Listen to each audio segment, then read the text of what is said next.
El Palacio, urgente contigo, Aldo. Sí, gracias Marcelo, y está haciendo uso de la palabra en estos momentos el juez penal de garantías Jean Paul López con respecto a la resolución en el caso Miguel Cuevas. Escuchemos lo que está señalando.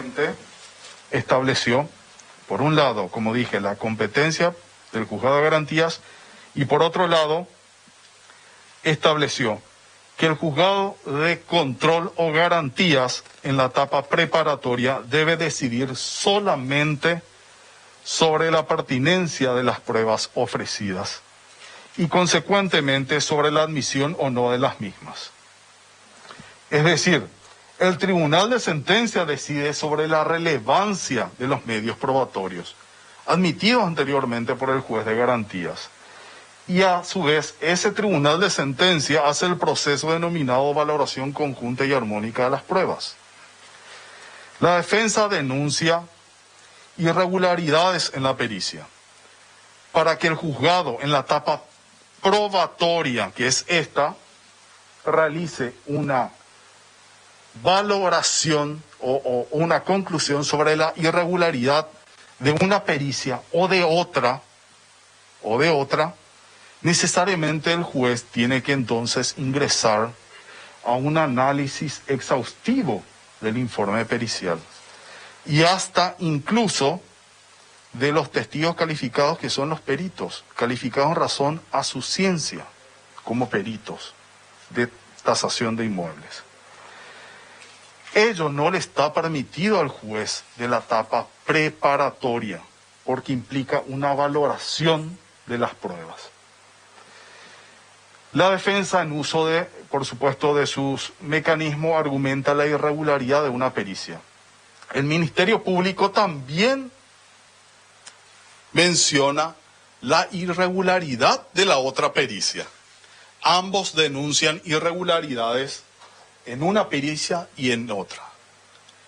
Y esa irregularidad o a esa conclusión de irregular, este juzgador no puede llegar si no soslaya lo que se llama valoración de pruebas. Porque, vuelvo a reiterar, se debe hacer un análisis para determinar qué prueba es irregular o no, o qué prueba se ajusta a la realidad o no, un análisis exhaustivo y detallado.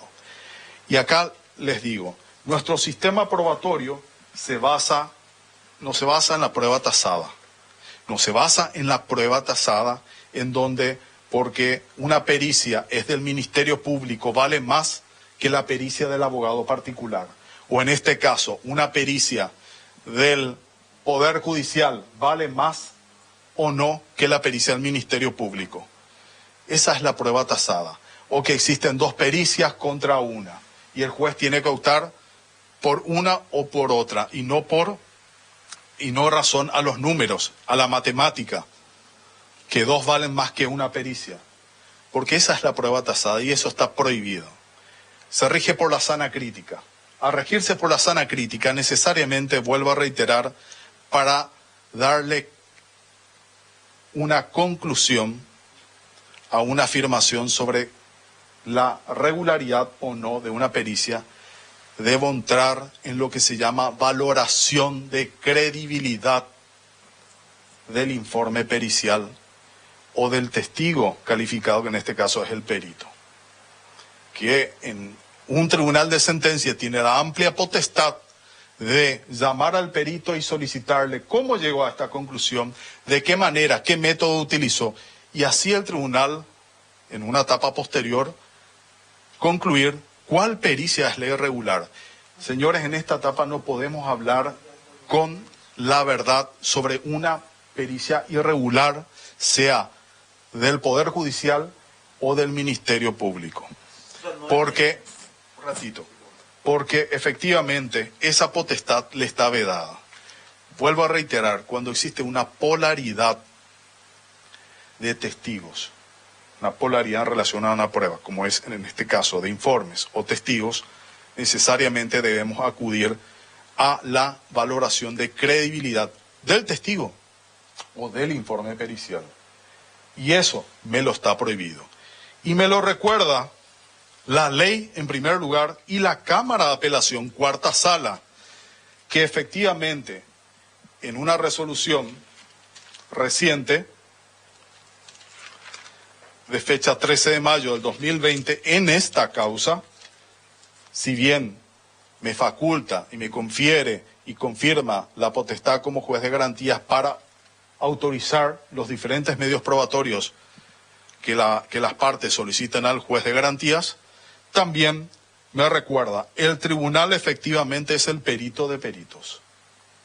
O dicho de otra manera, es el tribunal el que eventualmente, de llegarse al estadio procesal oportuno, dará vigencia definitivamente al contenido del estudio técnico. Es decir, en esta etapa probatoria, por eso se llama probatoria, recolección de pruebas, yo no puedo dar un contenido definitivo al estudio técnico que hizo Luis Brites y por otra parte Mateo Nakayama.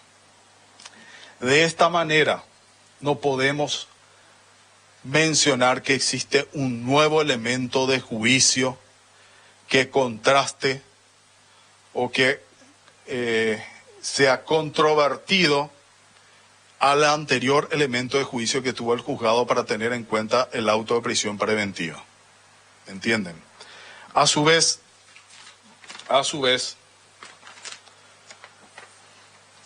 el otro argumento utilizado por la defensa es el del artículo 191 de la Constitución Nacional y menciona que se trata de un parlamentario y que el parlamentario no puede ser detenido. Y efectivamente, ese artículo, según la defensa, lo exceptúa. El juzgado, en su saber y entender, haciendo una interpretación sistemática del derecho en su conjunto, tiene que tener una Constitución Nacional de corte libertario, en donde primero consagra los deberes, derechos y garantías de todos los ciudadanos. Y en su artículo 47 habla de la igualdad ante la ley. Esa igualdad ante la ley es una norma de preeminencia a otra norma de rango constitucional, pero de menor jerarquía, que exceptúa de la detención a los legisladores. Y así la Constitución Nacional establece que todos nosotros los ciudadanos somos iguales ante la ley. No existen excepciones. Por ello es que ya la primera sala, incluso en un fallo anterior, mencionó que desde el momento del desafuero el parlamentario se somete al proceso.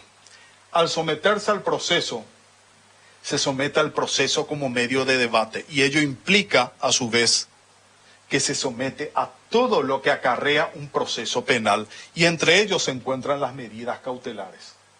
No podemos exceptuar de un proceso las medidas cautelares por ser tal o cual persona, por ser tal o cual juez o parlamentario o fiscal o lo que sea. Somos todos iguales ante la ley y desde el momento del desafuero se sometió al proceso que implica a su vez un estudio de medidas cautelares que en su momento este juzgado consideró ajustado a derecho la imposición del auto de prisión preventiva, tomando en consideración los argumentos estatuidos en el artículo 242, que efectivamente habla de un hecho grave, también habla efectivamente de la necesidad de tenerlo sometido al proceso, esa necesidad de ser sometido